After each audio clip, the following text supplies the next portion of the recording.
Inspirational personality تھوڑی سی, آپ کی شخصیت تھوڑی سی کلک بھی کرے نا, آپ دل کو بھی چھوئے نا کسی کے, آپ بھلے تو معلوم ہو. مثال لیجئے کہ میں اب آ جاؤں لیکچر دینے کے لیے اور میں نے پگ پہنی ہو, دھوتی پہنی ہو اور ایک کیا ہوتا ہے وہ لاچا سا عجیب سا پہنا ہو, ٹھیک ہے کہ نہیں, تو یقینی بات ہے میں آپ کو پڑھا لکھا نہیں معلوم ہوں. تو میں کیا کروں گا, میں اس لباس کو جو زمانے کا بہتر لباس ہے, جو تھوڑا سا محسوس کرے یہ پروفیسر صاحب ہے, میں اس شخصیت میں آپ کے سامنے ہوں گا. آپ میری بات سمجھے کہ نہیں سمجھ رہی تھی؟ ہوتا کیا ہے میرا بیٹا, ہم لوگ ہماری پرسنالٹی ہم چیزوں میں تھوڑے سے نفیس نہیں ہوتے. سو انسپائریشنل شخصیت تھوڑی نفیس ہونی چاہیے. یہ بڑی امپورٹنٹ چیز آپ کو بتا رہا ہوں, بڑے لوگ اس کو اگنور کرتے ہیں. مثلا میرے بچے نے 1 مہینہ پہلے کہا جی پاپا میں نے قاری صاحب سے نہیں, ان سے قرآن پاک نہیں پڑھنا.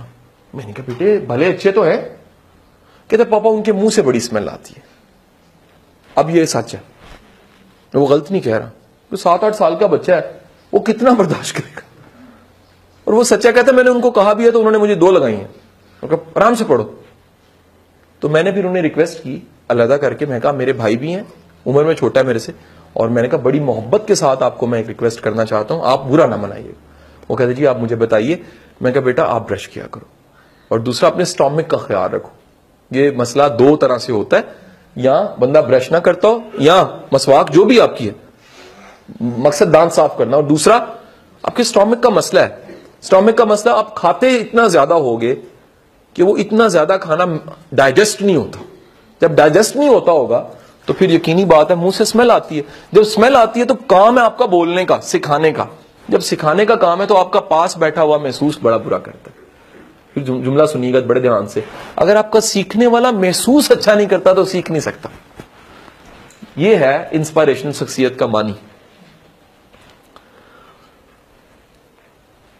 اگین آئی ایم ریپیٹنگ, اگر آپ سے سیکھنے والا اچھا محسوس نہیں کرتا تو وہ سیکھ نہیں سکے گا.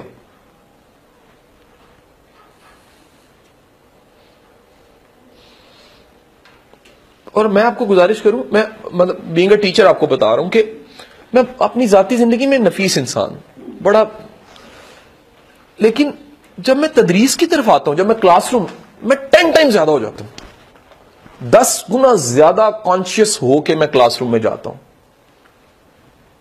مثلا میں نے عادت بنائی ہے اپنی, کھانا کھانے کے بعد برش یہاں لازمی دانت صاف کرتا ہوں. منہ میں کچھ ہونا نہیں چاہیے, منہ صاف ہونا چاہیے. آپ کو تیار ہونا چاہیے باقاعدہ, جس کام سے محبت ہے اس کے لیے باقاعدہ تیار ہو. آپ کی وہ تیاری بھی ثواب ہے.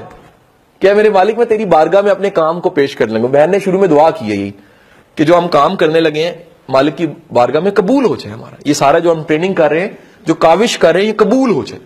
تو آپ پورے خشوع خضوع کے ساتھ اپنے کام کو کیجئے کہ یہ مالک کی بارگاہ میں دیکھا جا رہا ہے. نیکسٹ, صفائی ستھرائی, اسی سیکشن میں آ رہا ہے. صاف ستھرے, تہذیب, آپ کے انداز میں تہذیب, بات چیت کرنے کے انداز میں تہذیب, حیاداری, یہ بہت ضروری ہے. یہ میں نے کہیں پڑھا تو کسی ماڈرن سائیکالوجی کی کتاب میں پڑھا تھا, لیکن میری مسز نے اس کو سیکنڈ کیا, یعنی اس نے کہا اب یہ سچ لکھا ہو. آپ بھی میرے خیال اس کو تیسری بار یہ آپ کے سامنے بات کرنے لگا تو آپ کہیں گے سچ ہے. حیا, ذرا سنیے گا, عورت کی حیا, یا عورت اس کا 180 پہ بے حیائی کہوں گا, مرد کو شاید 10 منٹ میں پتہ لگتا ہے. جملہ پورا سن لیجیے گا پہلے. لیکن عورت کو سیکنڈ کے 100ویں حصے میں پتہ لگتا ہے بندہ حیا والا. آئی ایم رائٹ اور رانگ؟ یہ قدرت نے بلیس کیا ہے, عورت کی نفسیات اللہ نے ایسی شاندار بنائی ہے کہ ہماری جو عورت ہے اس کے اندر یہ فوری طور سے پتہ لگتا ہے یار یہ بندہ حیا والا ہے, اس کی آنکھوں میں حیا ہے, اس میں شرم ہے. میری گزارش سمجھے نہیں سمجھے؟ یاد رکھیے گا, آپ کے انداز میں اگر حیا ہے تو آپ تاثیر والے ہوں گے. حیا کا ہونے کا مطلب یہ کہ نفس کو قابو کیا ہوا, نفس کو لگام دی ہوئی ہے. اگر نفس کو لگام نہیں دی ہوئی تو یقینی بات ہے آپ میں تاثیر نہیں آئے گی, اس میں نفس کا پہلو شامل ہو جائے گا.